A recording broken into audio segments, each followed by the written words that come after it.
Welcome to the UBC Public Humanities Hub Public Scholarship Series on Art and Testimony, co-hosted with the University of Victoria's Survivor-Centered Visual Narratives.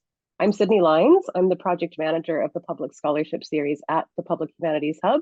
So with our co-hosts and speakers, Uğur, Üngör, and Peter Klein, we'd like to welcome you to today's discussion. I want to begin by first acknowledging that UBC is located on the traditional, ancestral, and unsurrendered territory of the Hunkaminam-speaking Musqueam people, land on which we continue to be uninvited guests. UBC is located in the idyllic seaside setting of an area named in English as Point Grey, though it has had many indigenous names, and has been home to the Musqueam band since time immemorial. Long before UBC existed here, this land has been used as a site of learning. Musqueam youth learned canoe pulling, fishing, and crabbing from the sea, and hunting and gathering from the forest. The land itself was and is a place for education, and we hope to carry forward and honor that spirit in the work that we do here together today. We're grateful to be able to do this work here, and because today's event is virtual, we invite attendees to reflect on and acknowledge their relationships with the territories from which they're joining us today. So over to you, Charlotte. Thank you so much, Sydney. Good morning and good evening to our webinar participants. My name is Charlotte Chalier, and I'm the co-director of the Survivor-Centered Visual Narratives Project, which is, as Sydney mentioned, co-hosting today's webinar session together with the UBC Public Humanities Hub, UVic, and the NEOD Institute for War, Holocaust, and Genocide Studies in Amsterdam. As a scholar at the University of Victoria, I acknowledge and respect with gratitude and humility the Lekwungen, Songhees, and Esquimalt peoples on whose territory the university stands, and the Lekwungen and Wasanich peoples whose historical relationship with the land continue to this day.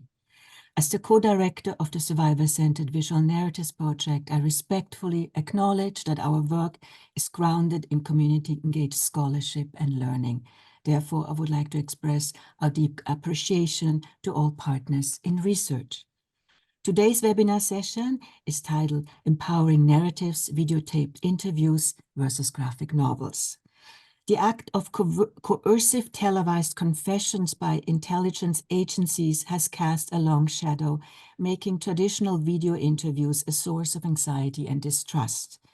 In today's conversation, Dr. Uğur, Ümit, Üngör, and Dr. Peter Klein will delve into the ethical dimensions of interview methodologies, examining the discomfort and potential trauma associated with videotaped interviews, especially in authoritarian countries such as Syria, Iran, or China. Drawing on his work for the Survivor-Centered Visual Narratives Project as co-lead on the Syria-Iraq research cluster, Dr. Üngör will also discuss how graphic novels can be a compassionate and empowering alternative to traditional interview methods. It's now my distinct honor to introduce Uğur, Ümit, Üngör, and Peter Klein. Joining us from Amsterdam, Dr. Ümit Üngör is Professor of Holocaust and Genocide Studies at the University of Amsterdam and the NEOD Institute for War, Holocaust, and Genocide Studies. His main areas of interest are genocide and mass violence, with a particular focus on the modern and contemporary Middle East. He's an editor of the Journal of Perpetrator Research and coordinator of the Syria Oral History Project. His publications include Confiscation and Destruction, The Young Turks' Seizure of Armenian Property, published in 2011, and the award-winning The Making of Modern Turkey, Nation and State in Eastern Anatolia, 1913 to 1950. 1950. From 2014 to 2019, Üngör coordinated a Dutch Research Council-funded research project on paramilitarism, which led to the monograph Paramilitarism, Mass Violence in the Shadow of the State. He's currently working on its follow-up monograph, Assad's Militias and Mass Violence in Syria, forthcoming in 2024. Joining us from New York City, Dr. Peter Klein is the founder of the Global Reporting Center, a UBC-based nonprofit focused on producing and innovating journalism on underreported issues around the world. Peter is former director of the University of British Columbia Graduate School of Journalism, where he continues to serve as a professor, teaching investigative and global reporting and leading research projects on global health and security. Peter is also faculty affiliate at the School of Public Policy and Global Affairs and is principal investigator of the SSHRC partnership Hidden Costs of Global Supply Chains. Peter Klein also serves as executive editor of NBC News and previously served as a producer at CBS News 60 Minutes and a regular opinion contributor to the Globe and Mail. Peter is the recipient of numerous journalism awards. It's a distinct pleasure and honor for us to have the two of you engage in such critical and rich topics. Over to you right now, Peter. Thank you. And thank you everyone for joining us. This is going to be a great conversation. Ostensibly, I represent this was a debate, I represent the negative side against graphic novels, one might think, because I've built my career doing televised interviews with people, although I don't want to give away the ending, but I mostly agree with Uğur. So, you know, if you want to accept my positionality here on it, I have grown over the course of my career to really appreciate some of the challenges of doing these kinds of interviews, and I'm really excited that this whole project is happening, and this particular webinar is happening to discuss it, because I think it's a really important one. And so I'm going to just maybe start with a question to Uğur, to kind of a really basic one, like from your perspective, what's the problem that you identified? How did you come to even being aware that there's a problem that you want to address? We'll talk about how we're trying to address it in a moment, but you know, what's wrong with how things are being done right now in terms of getting the testimonies of genocide survivors? Well, thank you very much, Peter, for a really great question, and thank you everybody for attending and for organizing it. Thank you everybody at UBC and at UVic. To be perfectly honest, I mean, in the spirit of full disclosure, when I was first approached to contribute to this project, I felt a bit skeptical. I thought comic books, but no, it sounds a bit childish, juvenile, you know. But how is something as juvenile as comic books, in quotation marks, how does that even relate to a serious topic like genocide, which requires the kind of traditional, conventional methods of oral history? You put somebody on a chair, you point the camera at him, and you let him talk about his experiences in surviving violence, and in some cases, witnessing the violence, or maybe even perpetrating violence. But I kind of made a 180 in this project, for the simple fact that such a universal, or allegedly universal, approach doesn't work everywhere. It has difficult and very different connotations in specific societies, especially authoritarian societies, where the camera is not just an innocuous, innocent piece of technology, but it is a weapon. So a number of states, regimes, some of them were mentioned. Syria is the one that I studied most. Iraq under Saddam Hussein, of course, was a deeply authoritarian regime. But there are others. There's Iran, there's Myanmar, there's China, and Russia, of course, where there's a Ministry of Information, or disinformation, if you will.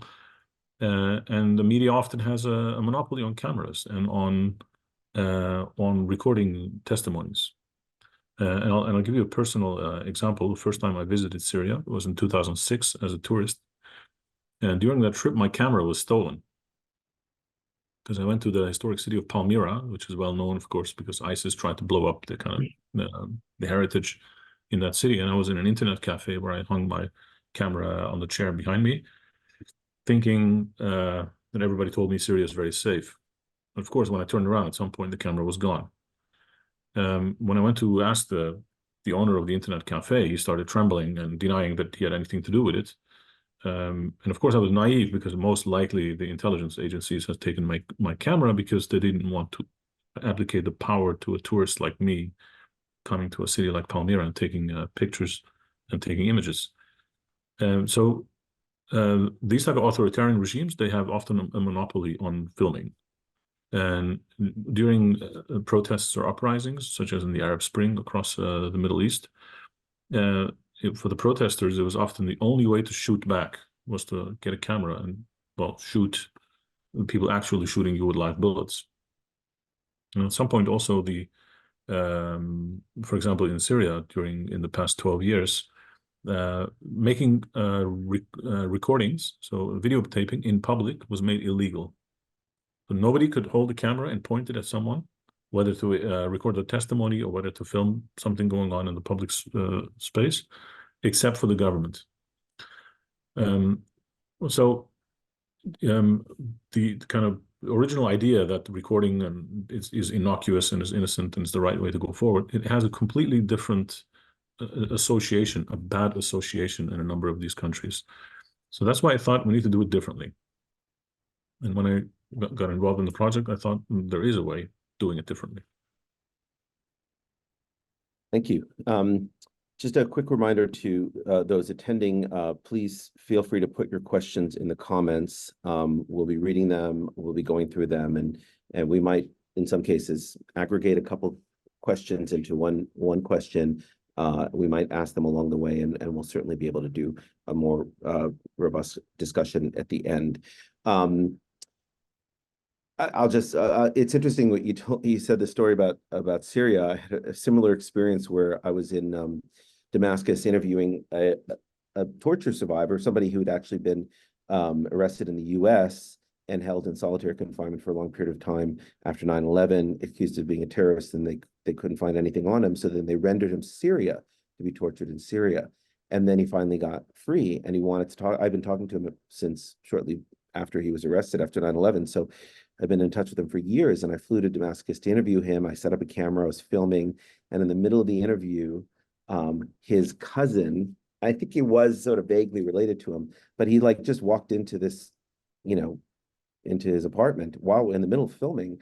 And it turned out his cousin was a security service officer, and he just wanted to say hi. And, oh, I didn't know you were filming, I'll sit around and watch.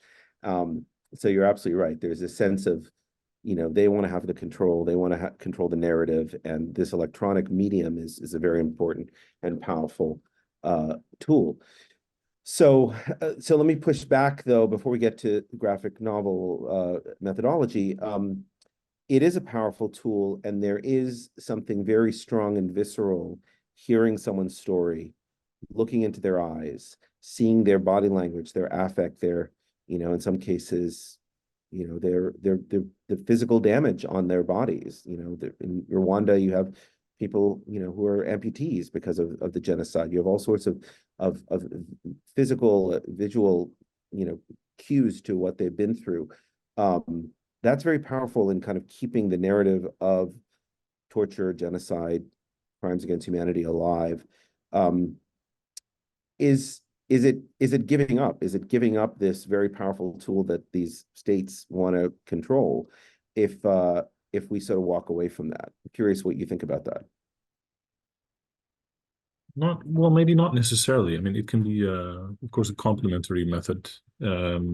I still think that in a number of situations where especially the survivors are comfortable speaking when they're outside of the context of that country, where they feel safe, and also where their family members feel safe. Of course, just because you're abroad doesn't mean that your family members are abroad. So, but I think that the fact that so visual narratives, for example, graphic novels, can be a supplementary method to existing method. I mean, for example, we're all familiar with the visual archives, such as the USC Shoah Foundation, for example, tens of thousands of testimonies of survivors, absolutely invaluable. But at the same time, there are, of course, also a number of people who I'm always thinking about, who are the people that we never were able to put on a chair and point a camera at them, or turn on a microphone because they were too terrified, or they were too suspicious and incredulous also towards that type of historical method, because those type of settings is never seen as academic research. And I had enormous difficulties of convincing Syrian survivors that I'm not working for the intelligence just because I'm recording. I have a recorder and I put it on the table and I record their narrative, their not only their survival story, but their biography in a broader sense. But this is the effect that, or the terror really, of the forced confessions on television as a political tool in authoritarian societies, because those type of forced confessions, and we're all familiar with them. Iran, China, North Korea, Syria, and beyond have aired these on national television. There was a piece in The Guardian just today, actually, about a woman in Iran who was forced to give a confession, bogus, of course. And that method is to assert control, to manipulate public opinion, to intimidate dissent. And it's always an orchestrated performance.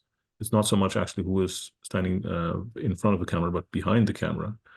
So it's not about taking a narrative, but really about imposing a narrative, public humiliation, a form of punishment, and it creates a climate of fear. So if we have time for it, I actually have a short clip for those of you who are not familiar with these type of events. If we could show a brief clip, like 15 seconds of an actual like forced confession on Syrian television.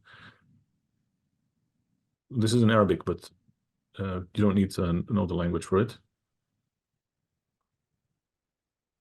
This is on Syrian official television. أعضاء خلية إرهابية متطرفة جديدة في درعا بقيامها بأعمال قتل وتخريب وترويع للمواطنين في المحافظة وتلقيها أوامر للقيام باحتجاجات تحريضية ممن يصفون نفسهم بمعارضة خارجية. اسمي أحمد البلخي من محافظة درعا. عمري 35 سنة. في عندي أخ اسمه مؤند. على تواصل مستمر مع قيادة المظاهرات بدرعا، وبتوصلني أخبار منه طبعا بشكل دائم. أخوك ما؟ نعم. بتوصلني أخبار منه بشكل دائم عن قيادة المظاهرات في درعا وشو ناويين يشتغلوا وشو ناويين يسووا. That's the idea. That's more or less the idea. So this, I mean, the caption says confessions of a terrorist cell in the south of the country in Dera. And if you would just show this, for example, if you just show this person sitting on this chair speaking to an interviewer, then to the untrained eye, this might seem like, well, this is an oral history interview. And he actually starts with, my name is such and such. I'm from that and that town. I have a brother named so and so. So it looks really clear, but for millions of people, tens of, maybe hundreds of millions of people around the world, that's not the association that it has. The association is not that this is an oral history interview, or this is not to document the survivor story, but it's a form of forced confession. And the question is, how do we get around it? So let's talk about this alternative. Can you kind of, for those, I mean, obviously, I think most of us have seen comic books and graphic novels in some sense, but how do you envision, and how have people used this method to get these stories and to tell these stories? Well, there are a number of experts, I think, attending right now who know the kind of the backstory of how this type of genre became prominent in the world of mass violence research, crimes against humanity, and human rights violations, much better than I do. But my perception is, or I think from the perspective of the study of genocide and mass violence, there are a number of issues that are relevant here. One is that for a lot of survivors, the violence is often remembered in terms of flashes. So there's no kind of continuous narrative or neatly beginning at the beginning and then ending at the end, but often there are flashpoints. They're like flashes of memories. And so the frames, for example, that graphic novelists make, often they represent such flashes of memory. So I think that's a really good, I think, representation close to the lived experience of a lot of those people. I think that's one thing that's really particularly relevant and close to the human experience. Another important thing is that actually of the worst violence that we know of, for example, let's say the gas chambers, or let's say the kind of mass executions in Rwanda, for example, there is almost no footage of this type of extreme violence. There are a few photos of the Sonderkommandos, of the kind of Jewish captives, let's say, prisoners in the destruction camps who had to drag out the bodies. And a few of them made photos that we're all familiar with. But overall, the act of the worst violence is almost never really recorded. And I think that the graphic novels, they actually make it possible to represent that that moment that has affected the lives of the survivors so much. So take an example of Joe Sacco, who has a book called coercive. It's a graphic novel. In that book, for example, there are representations of Bosnian Muslim men who are stabbed and shot and thrown off the old Ottoman bridge. Now, we know this from testimonies. People have spoken about it, but there's no footage of it. There are no photos of it. So the only way to actually imagine it, to see it in front of your eyes, is through these graphic novels. So these are two major gaps actually that the genre fills, that we otherwise, in like conventional historical methods, we simply can't reach there. So look, we live in unfortunately an era of skepticism and fake news, and allegations that the Holocaust didn't happen, the Armenian genocide didn't happen. There are factions that deny aspects of the Rwandan genocide. All sorts of modern situations going on that people are questioning. Is there a risk in taking away the sort of visceral nature of filmed testimony in further undermining trust in and belief in these atrocities? I'm curious how you think through that particular challenge. Because anybody can draw a picture of anything, right? In fact, most comic books are Superman flying, which didn't really happen, right? So we're used to things that are drawn in comic books literally being fiction, and we're merging it with nonfiction.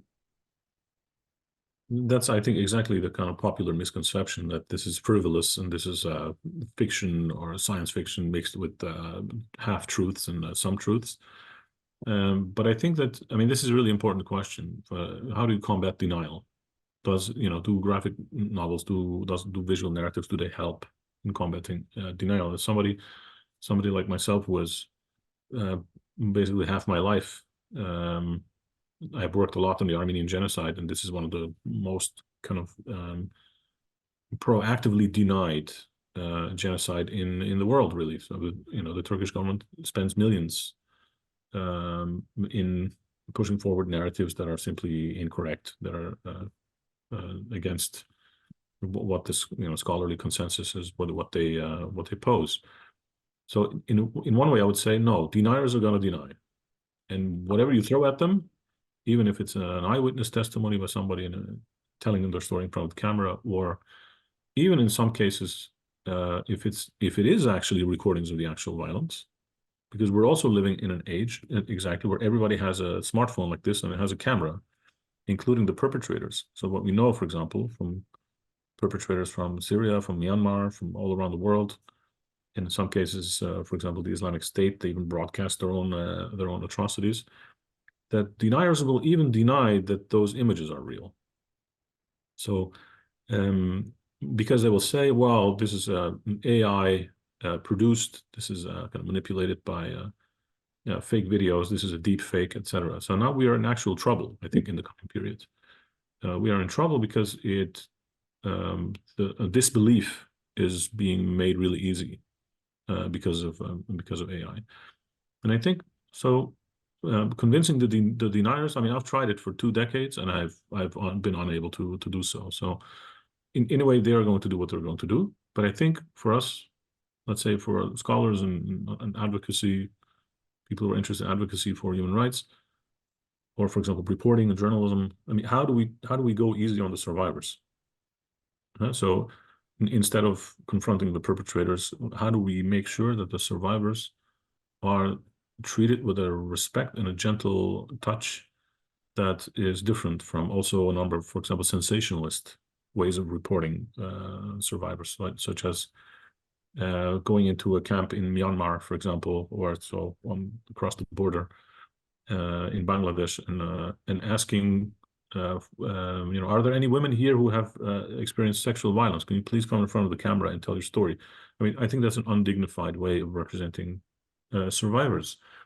So how do we go easy on them? And I think that for those who have lived under authoritarian regimes, for whom this forced confession and this kind of media monopoly looms large, for who's that the cousin of the guy looms large, I think for them, as far as I've seen, with for example with Syrians, the graphic novel is a gentle way, is a less invasive way, and also a method in which you elicit more actually from the survivor itself, rather than exposing them to this secondary trauma of the camera. So let me ask you about that secondary trauma, and I'm glad you used that word.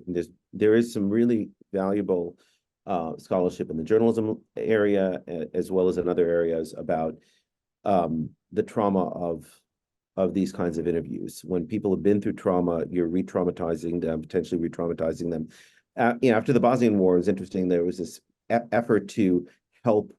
This is not the journalism side, this is on the therapy side, to help the victims of that Bosnian War, particularly women who were raped, but other victims as well. And they sent all these psychologists there to do talk therapy. And they found afterwards that, in fact, all that talk therapy in many cases caused more trauma, because you were essentially having people relive this rather than other kinds of methods that might help them deal with the trauma. So what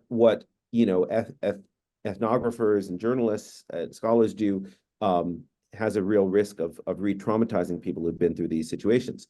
But is the camera the sole perpetrator of that trauma? Because to write a graphic novel, you still need to know their story. You still have to interview them in one way or another, whether there's a camera involved or not. And in fact, in many cases, there's some sort of recording device. There might be a tape recorder involved. So, as a record, so that you can prove this happened, so you can take transcripts, etc. So how much of the re-traumatization, assuming that we take it on faith that there is this risk of re-traumatization, how much of that is from the presence of the camera itself, and how much is from just the act of asking people to retell those stories? Because the people in the Myanmar camp, and sadly I know very similar stories in African camps where people were like, has anyone here been raped and speak English? Like literally, like just this horrific kind of approach to just capturing content. How much of it is the camera, and how much of it is just that method of like, tell me the most horrible thing that happened to you in your life?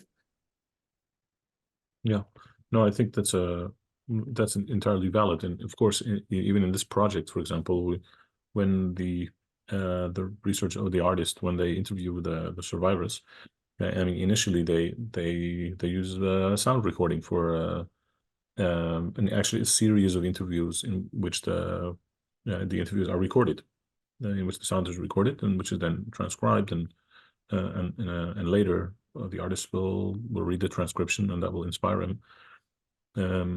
But of course, I think that this re-traumatization, I think it depends on three elements. One is the society in which somebody is placed, is living in, or feels safe or not. Second, also the personality of the survivor. And third, I think the interviewer, or the person who approaches the survivor to elicit a story. So, for example, take the example of the Holocaust. I mean, for those Jewish survivors who, let's say, fled to Israel, versus those who stayed in the Soviet Union, versus those who went to the US or Canada, or stayed in the Netherlands or in France. The society in which you live, of course, has an enormous impact on what you think is safe to say, what you think is what wants to be heard, what you think is going to be heard in that society, which has, I think, enormous impact on re-traumatization. So take the examples of Armenians living in Turkey. I mean, every single day there's re-traumatization because of the fact that the names of the perpetrators are everywhere. They're on the street names, they're on the schools are named after these people. They are lionized on television and in the media. So, that can't be pleasant at all. On the other hand, of course, the personality also matters. We also know that some people are resilient. There's post-traumatic growth. For some people, actually telling their story. I mean, in my experience, for example, I did about 80 interviews with Syrian, most of them actually survivors from violence. Those interviews that I found the most successful or most valuable were those in which they themselves said this interview has been very helpful for me because finally somebody listened to me. And the notion of not being listened to can be really detrimental also to a lot of survivors. There are also the exact opposite examples. So I know, for example, through the grapevine, I heard that and that person over there has an incredible story. You should go talk to him, they said to me. I approached him and he refused. Then I tried to build rapport, etc., but to no avail. It didn't work because he was not in a place where he wanted to share that. So it's also not up to me then to re-traumatize him by approaching him with topics he doesn't want to talk about. So for every story, every survivor story that we have, there must be at least one other survivor story that we don't have and that got away and that we will never have. So the society, the person, and the interviewer, I think. Mm-hmm. I mean, the videotaped testimony, just going back to the sort of basic one, is generally just one person talked to the camera. You know, you talked about the show tapes, many of those sort of recordings of stories. But it's in the audience's mind, essentially, of imagining what has happened. It does seem like one of the benefits of this approach is that you can show it, even if it's through graphical depiction. Their Center for Investigative Reporting had helped pioneer this approach in terms of animation a number of years ago, where they took stories like In Jennifer's Room was a project that won an Emmy. It was a beautiful project. It was about it was a horrific project, but a beautifully done project about the sexual assault of a mentally challenged child, and in a daycare that, you know, went unnoticed for many years by her own mother because they didn't believe her. There's a variety of reasons, but ultimately they got the testimony from the girl and from the mother. It was audio taped only, and then they depicted it in a very tasteful and careful way through animation. And in many of the Holocaust ones that we've seen recently, you know, again, you see part of the story told. Aaron Baines, who some of you at UBC know, has done a lot of work on Uganda and LRA. One of our mutual students a number of years ago, more than a decade ago, Jody Martinson, was working with one of Aaron's study subjects, or partners, really research partners, one of the Joseph Kony's wives, basically sex slaves, kidnappees, who was considered a wife of Joseph Kony, and she escaped. And they did this incredible interview with her with National Film Board of Canada, a videotaped interview. I'm getting to a point of a question, but a videotaped interview with her. So you see her telling the story, but then the story that she tells is then depicted through animation. So it's a very long way of getting to the question that was put to you here, of the graphic novel Mouse, which probably most people here know about, Art Spiegelman's graphical depiction of the Holocaust and his father's experience in the Holocaust, in the form of mice and his cats and rats. And in that, there are some real photographs in Mouse, right? And Mouse was obviously very early cutting edge of this, but there are actual real photographs that presumably Spiegelman put in there saying, like, this is not made up. Here's my dad in his Holocaust striped, pajamas. Like, this is a real story. Is there a value in merging in Mouse, for instance, the real photos with a graphical, in some of these others that I've mentioned, kind of merging the actual videotaped or visual proof of the story with the graphical depiction? Mm-hmm. Well, I mean, I think ultimately yes, because one can leave much of the kind of the scale of the violence or the depth of the violence to the imagination of the reader or the viewer. But then you need to assume that they have strong imagination, and then some things are indeed beyond the imagination. So if you truly sit down and truly try to understand the scale of one after the other train load of people arriving at various death camps in a society that kept doing that day in, day out, I think it goes beyond the imagination, or at least I've been unable to simultaneously imagine that. But when it comes to a personal story, I think this is maybe the only way to reach viewers, and also in a way not to alienate the reader or the viewer, because much of the most graphic material turns people off. And we have that even with students, for example, at the institute where I work, at the University of Amsterdam. We have a master's program in Holocaust and genocide studies. So every year we get about 2,000 students who are interested in studying this and taking this as a degree for a whole academic year. Mm-hmm. Well, that in itself is brave, of course. But even in that program, well, you might say, and I've had discussions with colleagues, that okay, if we don't show some of the most gruesome or most graphic material in a graduate program that specializes in Holocaust and genocide studies, then when do we do it? Right? And even there was convincing arguments by some of my colleagues who said, well, I think you should leave this partly to the imagination of the viewer. Also, people will imagine it in a different way. They will perceive it in a different way.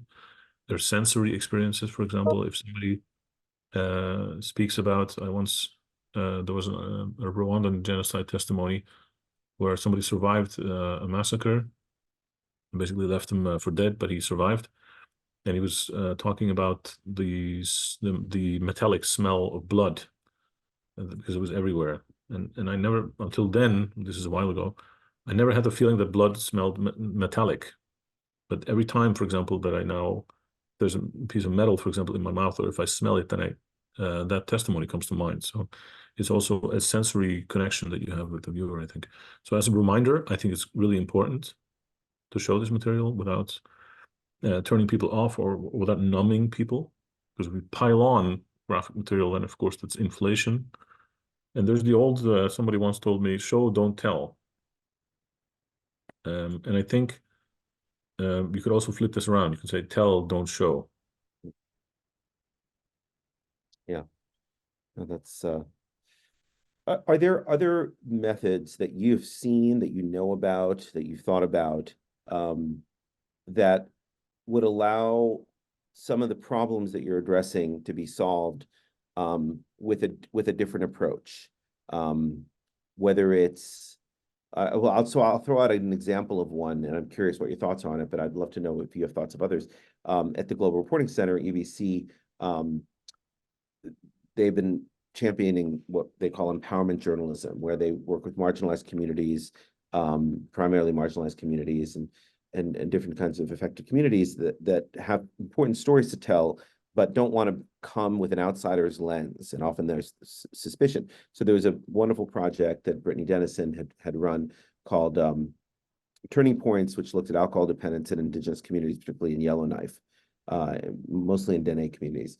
And this is a well-known problem that was in many ways inappropriate for outsiders to come in to tell, because of the specter of, the quote unquote drunk Indian and all the sort of issues around misrepresentation and racism in indigenous communities. Anyway, long story short, what they came up with in partnership with the community leaders, with indigenous community leaders, was a documentary series in which the storytellers themselves, people dealing with alcohol dependence in some capacity, family, their own lives, whatever it might be, were the filmmakers. They were 100% in control. No one was taking the stories, as Duncan McHugh, our longtime former colleague and partner in this collaboration now, talks about. It wasn't story taking, it was storytelling.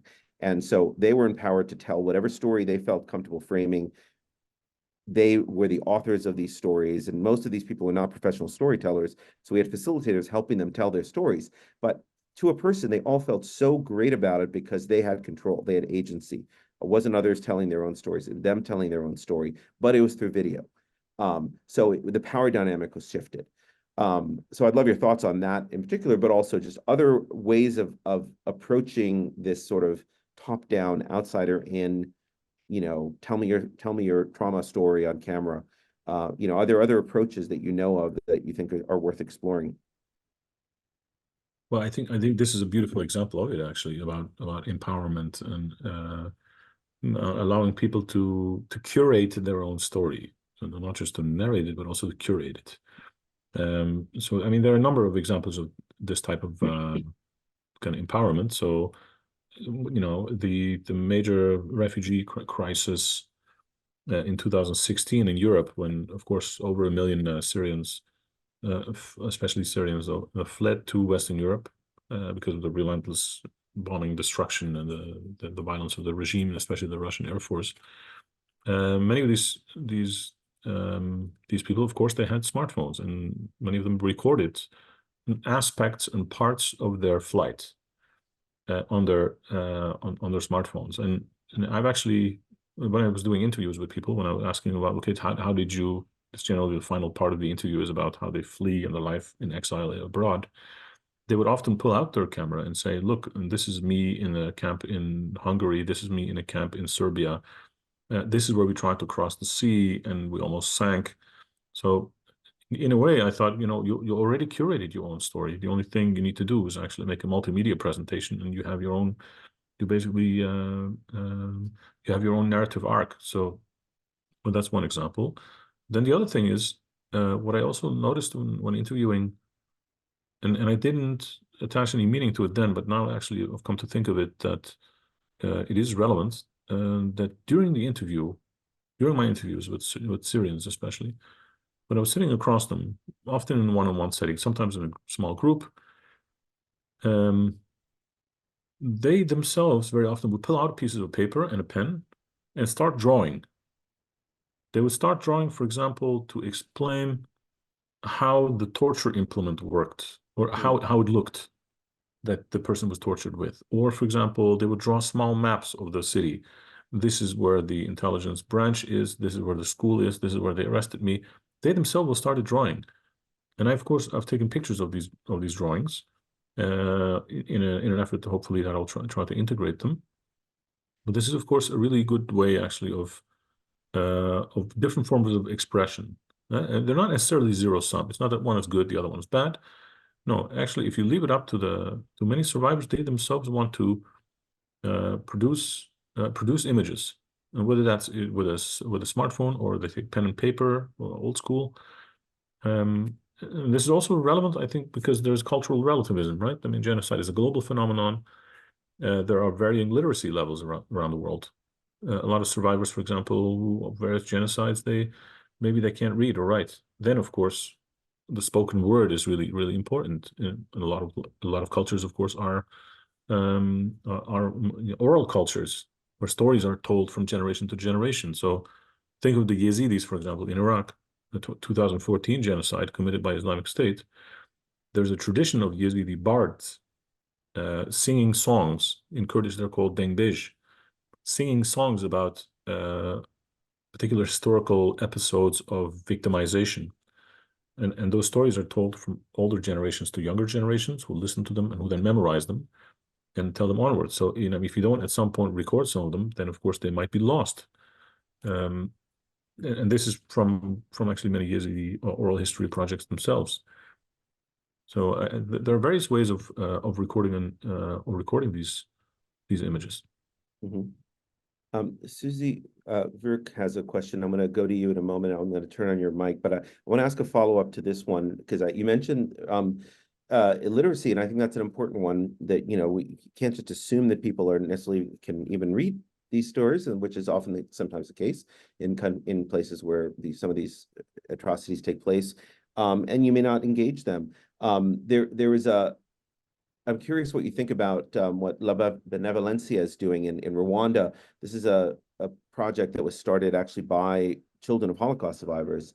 And I'm a child of Holocaust survivors, so I sort of familiar with this network of people who came to the Rwandan genocide and wanted to empower people to tell the stories of ethnic violence. But, you know, it's many of you know, in Rwanda, you can't start talking about Hutus and Tutsis like it's illegal. It's not culturally acceptable. There was a real strong post-genocide. We're not going to. Everyone's a Rwandan, but they've worked through these underlying tensions that still exist through a fictional radio play, and it's a huge hit. People, you know, listen every week or every day. I can't remember if it's weekly or daily, but it's a radio play. It's like a soap opera. that has an underlying healing. The purpose of it is healing, and it's been studied, and Oxfam funds this project. It's a fascinating phenomenon in Rwanda, working through these stories through fictional radio plays with fictional ethnicities that don't exist. They just make it up. Curious what your thoughts are on that approach, which is a very different approach because it's not fact-based. It is fake at this point, right? It's fiction, but it's based upon a real experience. Yes, well, it is fiction, but of course, everybody who listens understands really well between the lines what this play, for example, is really about. So, and this is where we're getting into the field of samizdat, for example, right? So the illegal forms of publishing in the Soviet Union. In Radio Benevolencia, we had at the institute a student who did an internship there, and she said that what she really noticed is that also the profound gendered context is that the radio program is really empowering for women as well, because the media and the world of politics is seen as a kind of men's affair. But with these type of forms of empowering voices, also gives women, and in some cases also those people who were children during the genocide, a really important voice, because they can just, even if it's in flashes or not, speak about their memories, what they remember. And of course, it has a much wider reach than, for example, I mean, you could publish a bunch of academic books that might not be accessible to everybody. So, and I think that accessibility, so I mean, taking stories, so eliciting stories from survivors, but also making them accessible again to the same survivor community, I think that is absolutely important. And too many projects, there's often a kind of Western funded project that goes to the field, withdraws stories, takes it back to the West, writes up a book in English, and then forgets about where the stories come from. And that's not an equitable way of doing research. It's morally also unfair. That's why I'm also happy that I mean, at least in this project, the books are going to be made available, whether in hard copy or digitally, because it depends on some societies authoritarian. You can't just smuggle these books in the actual societies where the violence happened, because it's not only that the violence occurs or is imposed on the victims in these societies, it's also after that often there's silence imposed. And how can we break that silence, right? In societies such as Russia, for example, or such as China or Iran or Syria, indeed, where particular narratives are imposed. And I think everything helps. The graphic novels, they help. Radio programs, they also help. If it's videotaped testimonies, that's also really helpful, of course. Thank you. Susie, you want to ask your question? Or if you'd like to type it, you can do that too. Hopefully, I turned on your mic, I think. Hi, can you hear me? Yeah. Yeah, wonderful. My name is Susie, and I'm actually from the Sikh Punjabi community here in Vancouver. And just a little bit of a background, our Gurdwara, our temple, was established in 1906. And so we are outside of India, the oldest temple. And I am participating in a lot of interfaith committees and this and that. And come April 13th is Vaisakhi, which is our, very much our bringing in the spring in India and here too, like our Happy New Year. And as farmers, we celebrate the coming of spring because we are farmers, and we're looking for blessings for the harvest. So regardless of that, in terms of interfaith, I've invited people from the Muslim community, the Christian community, to come to Vaisakhi on April 13th here in Vancouver. invite you guys too, actually, to come as well. But for me, the whole narrative around, you know, and coming from a high school teacher and watching my students and seeing what they're going through, and who lands in the principal's office. Usually it's mostly kids of color that land in the principal's office in terms of, their behavior. So we're trying to go around that now in terms of, like, why is that? Why is the Black kids? Why is it the brown kids are going into the office, and why are they being penalized more than the white kids per se? Because in North Burnaby, where I work in Vancouver, we have a lot of establishment in terms of Italians. We have, and this and that, that have been there, and they have connections with the school too. And so when I go in there, and in terms of my own classroom, I don't have much problems with classroom management because I've been there for 25 years. I know the kids, I know their siblings, blah, blah, blah, right? But that is due to me establishing a culture of comfort, of openness, of open mindedness in all of this. So this is what I'm continuing to want to do. And right now I'm doing my master's. I'm in the midst of my master's at UBC in social studies education. And it's just bringing the communities together. I always have hope. Can I ask, do you see a way to use this kind of methodology at the high school level, particularly? I mean, Sikh communities have been targeted, in Punjab by Punjab police, as you know, and I mean, is this something that kids are doing maybe on their own, or is this something that can be worked into curriculum, do you think? It has to be facilitated. The kids won't do it on their own. It has to be facilitated by leaders. Definitely, I don't know if you're finding that in terms of your own Middle Eastern culture, because and maybe I'm wrong, but just like looking at you gentlemen, I have to invoke it in them. Great. Well, thank you. Well, it sounds like it's an area. I mean, we're talking here at the sort of more professional level, professional graphic novelists and professional storytellers and scholars, but it could be a really interesting thing to explore, particularly, with young people who are, naturally drawn to. Peter, yeah. The graphic novel we had, do you know the Indian series? It's called, what the heck is it called? But anyways, it was a series back in the 80s.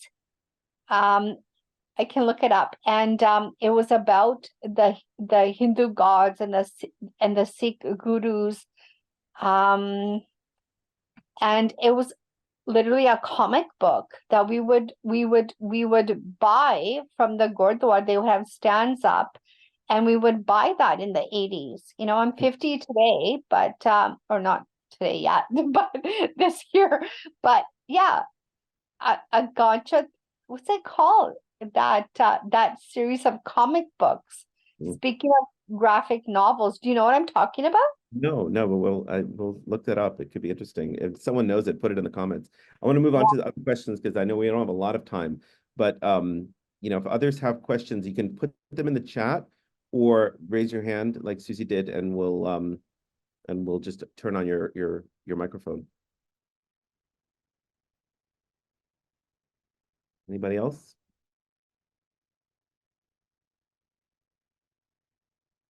While we wait for that question, I think there's a couple questions. You have a question, Uğur? Well, I would be very interested in actually learning about how these particular graphic novels land with the high school kids. Because when I was in high school, obviously, maybe we all were, and we all read comic books. And there was, of course, some moments in these comic books that got a little bit more serious, or were outside of the adventure genre, that also captured my attention, I remember. So it would be interesting to see, to what extent, for example, 16-year-olds, for example, how they would perceive these particular graphic novels, because by then they're also old enough to learn about the ugliness of the world and about genocides around the world. So I'd be very curious. I don't know if there's any research on it, on what the perception is of the teenagers. That's interesting. I'll give you just a quick answer. For me is like when Mouse came out, and which mentioned earlier, my parents were Holocaust survivors, and we never talked about the Holocaust. It was just not a topic of conversation. The one time I tried to interview my father on camera, he told dirty jokes. He wouldn't talk about what happened to him, and most of his family was killed, which is not an uncommon phenomenon. So we just, we tried to assimilate and not talk about genocide. And then Mouse came out when I was a teenager, and it was transformative for me, because it was like a permission to talk about this. And it was actually funny, a few years later, my first language is Hungarian. I moved back to Hungary, and I bought a copy of Mouse in Hungarian. I wanted to just see how it read in Hungarian. And I was on the trolley reading Mouse, and the cover of Mouse has a big swastika on it, right? And so I'm sitting on the trolley reading the Hungarian Mouse. It's obviously a Hungarian book, and this two young tourists, like in their early 20s, Americans, were sitting there saying, "Oh my God, can you believe that people openly read Nazi literature in this country?" And I was torn between whether I should like reveal to them that this is actually not Nazi literature, or if I should just keep listening to them. And I was very bad, and I just kept listening to them, and I let them think I was reading Nazi literature, but it was, but in any case, like that was a transformative for me. And I think probably, the example we just heard there, that's in the chat there, the Indian comic books, like I think for different diaspora communities that have been through these traumas, and sadly so many of them have, it's a way of bonding. It's a way of bringing these stories together, communities together, opening the door. So Ray has a question, so let me just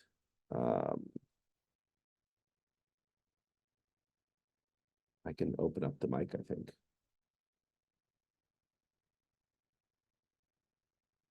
Actually, can someone help me open up that mic?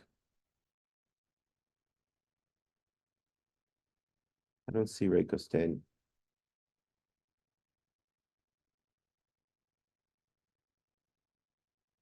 Oh, here, sorry. I see it. Can you speak? Ray? Hi, can you hear me? Hi, yes, we can hear you. Yep. Right. So I did type out my question in the chat as well, but I just wondered if you could speak a little bit more about the legacy of photography, the way that it's used or has been used in ways that sort of dramatizes these kinds of issues, that dramatizes violence or pain. It can be very exploitative in the use of that visual, and is sort of excused as it's a way to get people's attention, or it's a way to cultivate empathy. And I wonder if you see this as a potential concern with the way that this project is taking up drawing and graphic novels, and how you balance this against the challenge of depicting a kind of reality or authentic experience from people who have experienced violence. Or maybe before you answer, I actually have an anecdote that speaks to this, and it was one of the things that gave me pause.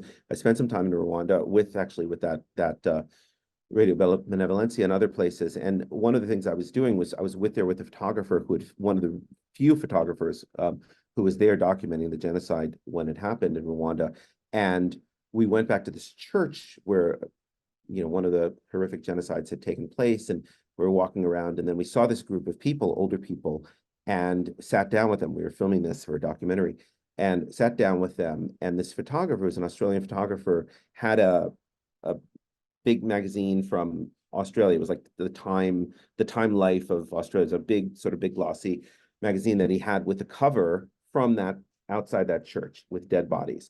And we were sitting, this older woman sitting there, we were talking, and we were talking to her, through a translator about her experiences. And then she noticed the photo on this cover. and she burst into tears. And she said, that's my nephew in that picture. And I'm the one who actually dragged his body out of the street after we found it and put it into the church. And she was so moved. I mean, she wasn't angry at us. She appreciated in a way of seeing it, but it was definitely a traumatizing thing. And those kinds of experiences give you pause of, on the one hand, you're there bearing witness, you're showing the world about a horrific activity like, what happened in Rwanda. But on the other hand, you're capturing, obviously the most horrific moment in people's lives, and as their lives end in this case, and that there's a legacy to that and their families seeing this. So, I mean, your comment is very resonant for me. I'm going to let the scholar solve the problem, but I'm in solidarity with you about the problem itself. Thank you. I mean, this is a really important question. I think there's the risk of atrocity pornography, which is, when I mentioned, for example, if we don't show a number of these graphic images in the context of like a graduate degree in genocide studies, when do we show it then? And I think most examples of showing it outside of this particular academic, ethical, morally dense context are exactly for that type of the need to shock, and the shock value of these type of images. And I just want to take everybody back.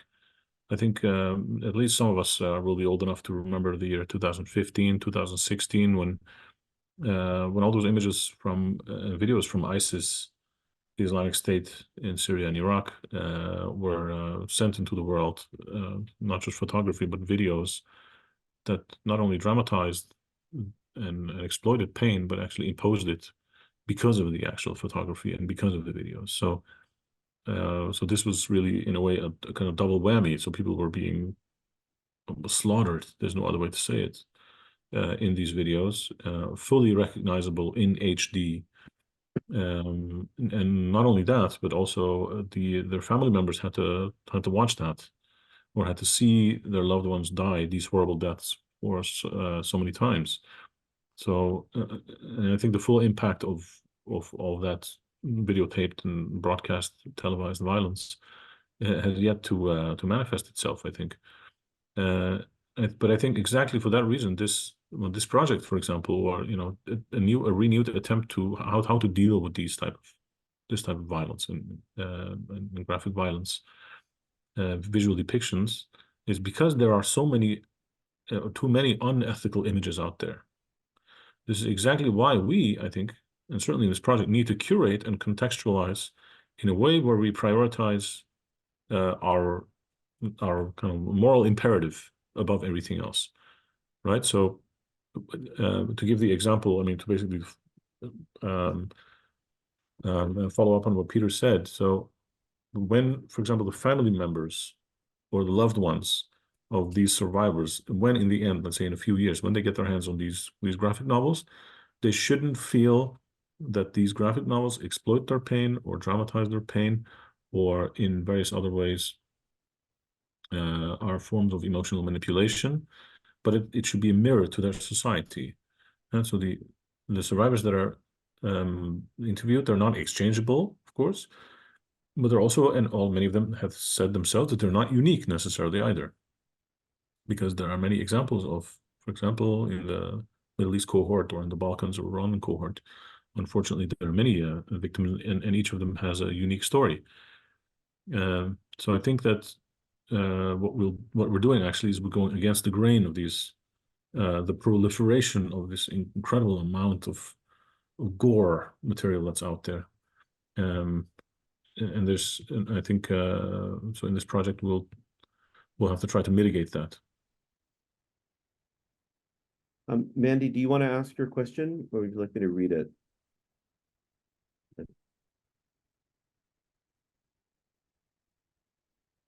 Unmuted you, and I can read it for you if you'd like. I'll start reading it, and you can jump in if you want. The process of artists and survivors reminds me of the experience working at an intergenerational art organization in Hong Kong.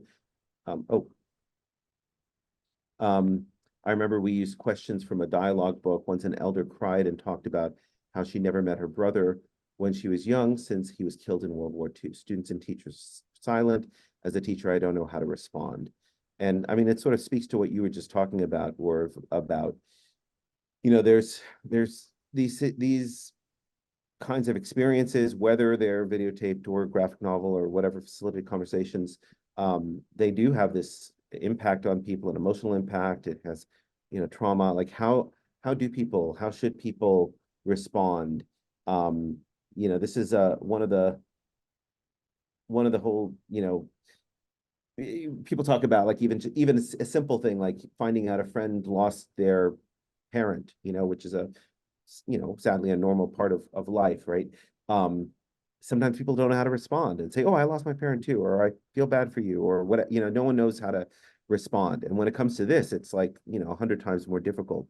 How do you suggest people, and maybe some of you who are working in more sort of trauma-informed research, like what do you suggest in terms of responses in these situations?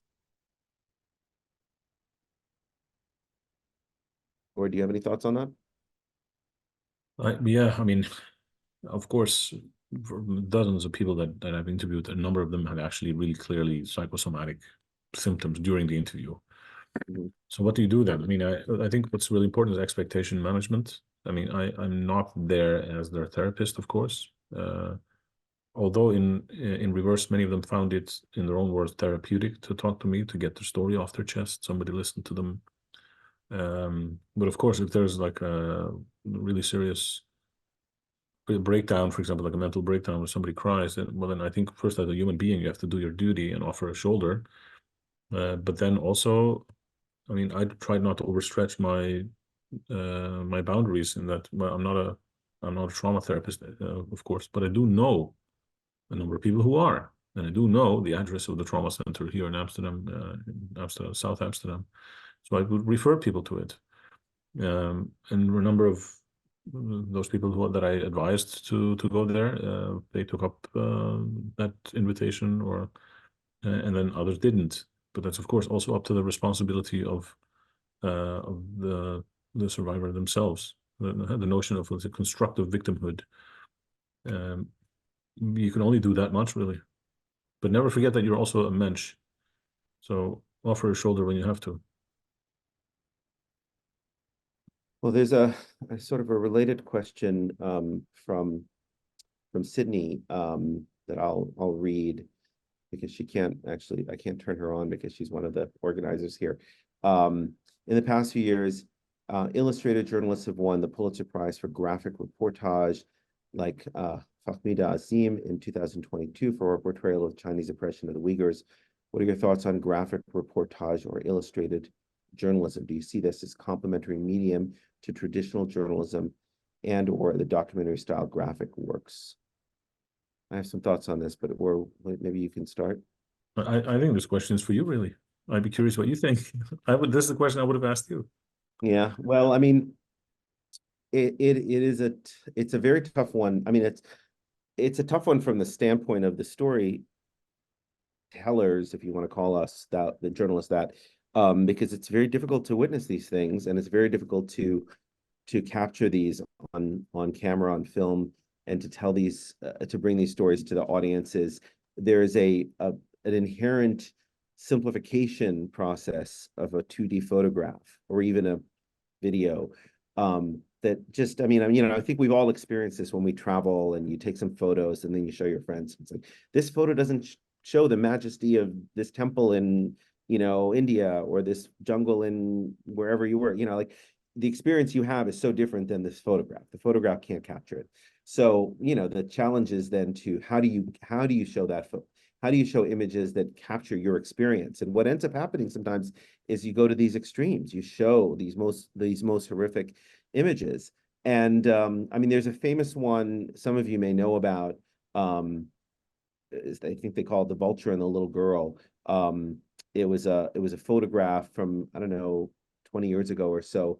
It was in the New York Times. Kevin Carter, who was a well-known war photographer, was in Sudan it's now South Sudan, but it was in Sudan during a famine, and it was a little girl who, I don't know how old she was a toddler, who was trying to make her way to a World Food Program food distribution, and she collapsed. And it looked like she was still alive, but she was like on the verge of death. And there's this huge vulture that's sitting, I don't know, 10 feet away from her. The implication is this vulture is about to eat this dying carcass, who is a human. It's a small child who's suffering and dying.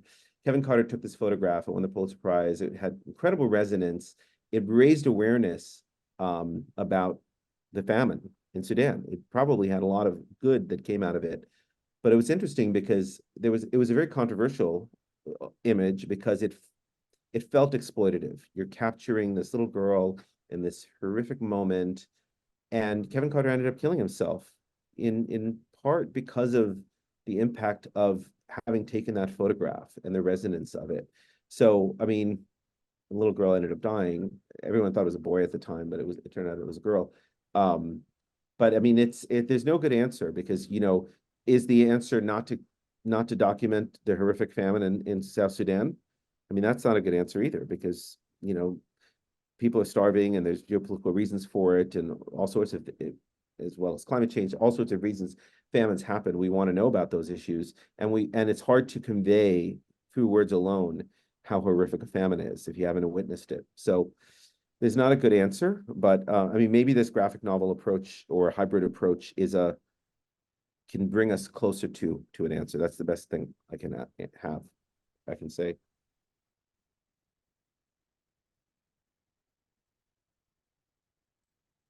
Any other? I know we have a few. We're running close to out of time, but anyone who hasn't asked a question, have a question? Jennifer has a question.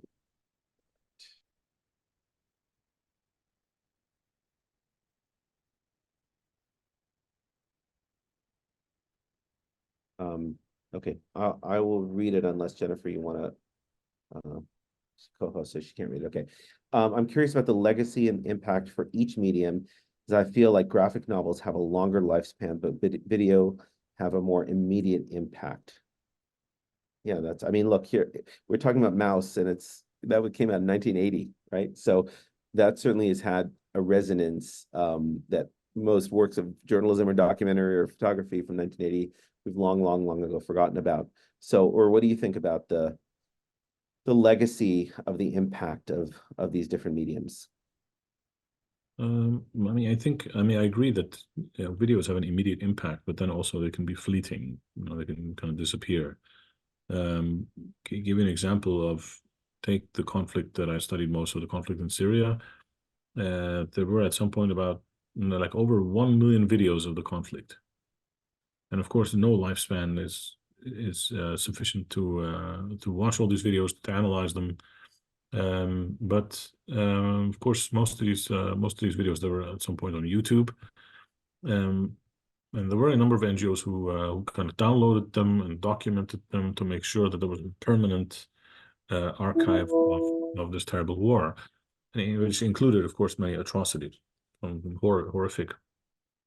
Maybe the aftermath of bombing, for example, or executions or arrests or torture or whatnot. So it was a real, like atrocity cabinet, if you will. And a lot of these videos, ironically, they disappeared because YouTube deleted them. Or Facebook deleted them because they say, well, this is quote unquote terrorist content, or it advocates for the use of violence, which it didn't. Of course, it did try to do the exact opposite. They tried to document the violence so that, that we can advocate for human rights. But by the time these NGOs, mostly Syrian NGOs, got to work through with YouTube, already a lot of these videos were not only off the servers but permanently destroyed. So Mouse came out in 1980. Then there's no way of destroying every single copy of Mouse. So in a way, wer schreibt, der bleibt, as they say in German. So who writes stays. In a way, that's a good point. Actually, the legacy is of these type of graphic novels is that they will be dispersed in many different libraries across the world. And ironically, even though we're in a digital age, the videos, they end up being fleeting, actually. Yeah. So, or can you talk about your work with Akram and Toby? Yes, of course. I mean, I'm the lead for the Middle East leg of this project. We have a Yazidi woman survivor of the 2014 genocide of the Islamic State, and we have Ekrem al-Saud, who was a Syrian survivor of the Syrian prison system, and Toby Dahmen, who is a German by now, also I guess German-Dutch graphic novelist who lives in the Netherlands. The three of us have met. Everybody was introduced to each other. We clicked really well. And then Toby started interviewing Ekrem about his experiences. And I, like deliberately, I kind of got out of the way because I have interviewed Ekrem a number of times. And also my co-author of the book Syrian Gulag, Jabir Becker, he also interviewed Ekrem in Arabic. So we kind of had, or we documented his story from the perspective of imprisonment, detention, multiple detention and imprisonment in Syria. So I thought it would be good actually for Toby to interview him and ask him questions that he thought were interesting to ask. And so they did. They did a series of interviews. Those interviews were transcribed, and by now we're in the phase of, I guess, of drawing. The initial drawings that Toby made, and Ekrem liked them very much. Toby also made drawings of me, which I thought was very flattering because it took off 10 kilos, and I looked younger, so that's really a very good reason too.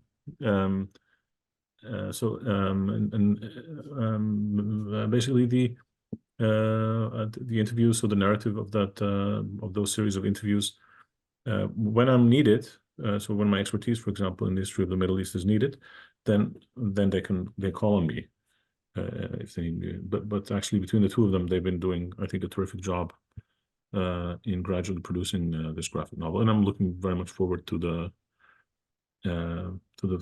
final product. But also the making, the journey is just as important as the destination, as they say.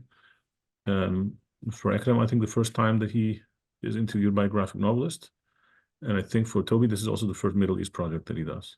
Mm-hmm. So in both ways, they're pioneers, and it's going to be a first for both. So I'm very excited actually about this. It's not going to be the first, let's say, graphic novel about Syria, about the violence in Syria. There are a few out, but none of them are specifically on the prison system, which is particularly relevant because, again, there are no images of that prison system. I mean, those million videos that we have are of violence in the public sphere, so bombings, airstrikes, etc. But in those secret compartments of those concentration camps, those kind of prison gulag system, there are no images of it. And in fact, the only images we have are of survivors who themselves were good at drawing, who after they survived and after they fled the country, they themselves started drawing how they were tortured, for example, how they were hanged from the ceiling, how they were electrocuted, etc.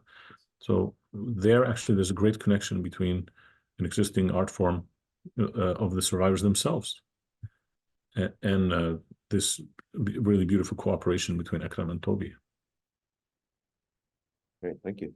I had one other thing I wanted to share that I just thought about afterwards in terms of this sort of impact and experience. A couple of years ago at the Global Reporting Center, we had a global journalist in residence, Ali Arkadi, who is you mentioned Yazidis, and it made me think about it. He has worked with a lot of Yazidi girls and young women, teaching them photography to be able to take control of their own narratives and their own experiences, particularly under ISIS when ISIS was controlling. He talked about how impactful it was. But on the flip side, he embedded with the Iraqi special forces when they went into Mosul to try to clear out ISIS, and he documented in the most incredible way, both through video and photography, the horrific torture by Iraqi special forces of suspected ISIS members, but many of them turned out not to be ISIS. And as a incredibly gifted photographer with 7, he captured them in this bizarrely beautiful way with the light coming in and the hangings. I mean, it was just horrible images, but like very, very impactful. It was a failed project in so many ways. And I mean, we were really honored to have him at the GRC as our journalist in residence for a year, but he was out of residence because living in France as an exile. It was a failed project in two ways. One, these images did not have the impact that I think he had hoped they would. They were in Der Spiegel, they were in Nightline, they were at Toronto Star, like they were published all over, but they just didn't, people were so dead to these kinds of stories, and ISIS was seen as as bad guys, right? So you got to break some eggs to make an omelet sort of approach, like, well, you know, who knows, maybe these guys were bad, they should have been tortured. There was this sort of approach. But on the other side, he himself upended his life because these photos came out. He outed Iraqi special forces as torturers, and he got death threats. His family got death threats. He had to leave. He had to flee Iraq for the rest of his life, probably. He sought asylum. We've tried to get him asylum in Canada, but we couldn't, and we ended up getting it. He got asylum in France. But he had to upend his whole life because he did these photographs. And it got me thinking, like, if he had done a graphic novel depiction or even a written depiction, certainly the cost would have been less on him, and it could have been more impactful. So, you know, I think there's this assumption that a picture tells 1,000 words, and, you know, we have to bear witness to these things, but there are alternate ways that sometimes are more effective. So, and if you want to see any of his work, you can go to the Global Reporting Center's website, and we actually have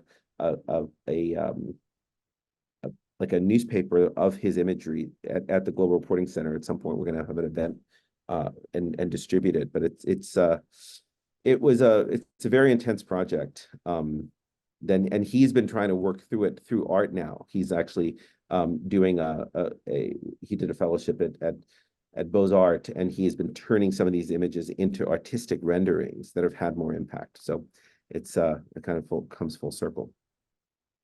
Well, we are almost out of time. Or do you have any sort of final thought you want to share?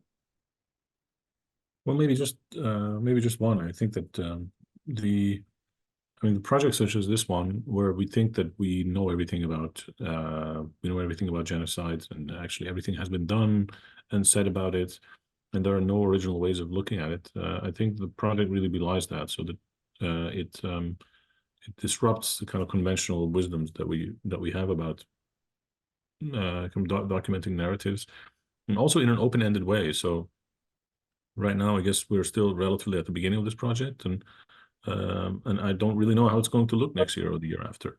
So that's also the exciting element of it, is that it's also the journey that matters, not just the destination. And it's been a really thankful place to be in, really, as a researcher, to be confronted with a new way of looking at a really old phenomenon, and I'm really happy about that. And sadly, we're not going to see these kinds of atrocities disappear. We just see them over and over and over. And I think we all need to, you know, have a responsibility to find new ways of doing these. Just a strange coincidence, tonight I'm going to the launch in New York of a graphic novel, very much along the lines of what we're talking about. It's by Jordan Mechner. It's called Replay. Jordan Mechner is the one who created Prince of Persia, which is this extremely successful video game turned into the animated movie. And he's taken his family's story of fleeing Nazi Austria and turned it into a graphic novel and tied it together with his work on Prince of Persia. So I just happen to be going tonight, so the timing is resonant, but I've seen a Galley's copy of it, and it's quite powerful. And having someone like Jordan Mechner, who's, you know, world-renowned video game designer, doing this kind of work, it just really shows that this kind of approach is seeping into society and into culture in a real visceral way, which is great. And that's, you know, in no small part because of some of the people in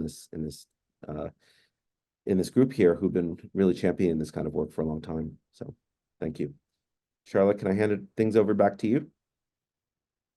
Yes. So thank you so much, Uğur and Peter, for such a rich and thought-provoking conversation. I loved what or you said about the expertise of the historian, in a way, it shifts. It's a different form of doing the work in collaboration, kind of decenter your own expertise, but you still very critically contribute to the project. Also would like to thank the attendees for being with us today and for bringing in your invaluable insights and perspectives.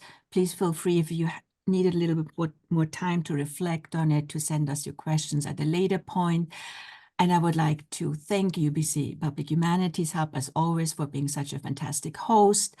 Our webinar series will take a summer break now, a spring and summer break, and return in September with a series of sessions focusing on testimony in the classroom, Indigenous comics, ethnographic inquiry, and film and documenting traumatic stories. So thank you again, Peter, Uğur, you were wonderful, and we learned so much also from your rich conversation. And thank you everyone for joining us today. Have a good rest of the day and stay well. Thank you.